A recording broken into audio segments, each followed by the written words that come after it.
আব্দুল্লাহ ডাক দেখো বিবি, আমার নবী ওয়াজ করছে রে, যদি কোনো ব্যক্তি 5 ওয়াক্ত সালাত, কোনো ব্যক্তি 5 ওয়াক্ত নামাজ সময় মতো আদায় করতে পারে, রাসূলুল্লাহ তার হাত ধরে জান্নাতে নিয়ে যাবে। ডাক দে বিবি, ডাক দি কয় প্রাণের স্বামী, আপনার কাছে একটা মাত্র দাবি আমার গো। কেমন বিবি, কেমন স্বামী, ও নবীর পাগলেরা শোনো, ও আমার আল্লাহর বান্দা বান্দিরা শুনে নাও। ডাক দে কয় স্বামী রে, জীবনে আপনার কাছে কিচ্ছু চাই না, দামি কাপড় চাই না, দামি পোশাক চাই না, খাবার চাই না রে আমার স্বামী, একটু সুযোগ আমারে করে দিবেন, আমিও যেন সময় মতো সালাত আদায় করতে পারি। আপনি যাবেন রাসূলুল্লাহর সঙ্গে জান্নাতে, আমিও যেন আপনার সঙ্গে আমার নবীর সাথে জান্নাতে যেতে পারি গো।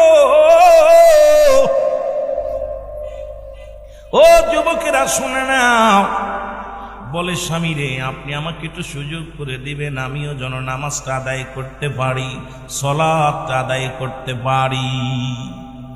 এ মুসলমান, নবীর পিছে সাহাবী প্রতিনিয়ত সালাত আদায় করে।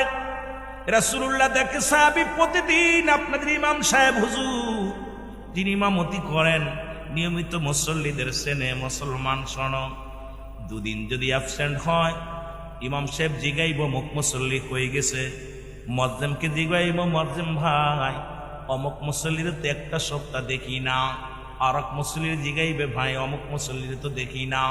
নবীজি জিগায় আমার সাহাবীরা রে, রাসূলুল্লাহ বলতেছেন আমার সাহাবীরা রে, আমার আব্দুল্লাহ আনসারী শুনে নাও, প্রতিদিন নামাজে আসে, সালাত শেষ করে জামাতে নামাজ শেষ করার পর সালাম ফিরা, আসসালামু আলাইকুম ওয়া রাহমাতুল্লাহ, এর মুসলমান বাম দিকে সালাম ফিরানোর সঙ্গে সঙ্গে গো আব্দুল্লাহ আনসারী বাড়িতে ছুটে চলে যায়, মসজিদ থেকে বাইর হয়ে চলে যায়। কারণটা কি?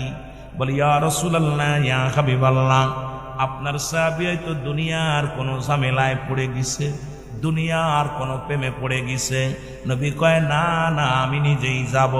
এমনি আর নবী বলেন না হায়াতি খায়রুল লাকুম, নবী কয় আমার উম্মতিরা রে, আমি নবী দুনিয়ার মধ্যে আসলাম আমার উম্মতের জন্য গো।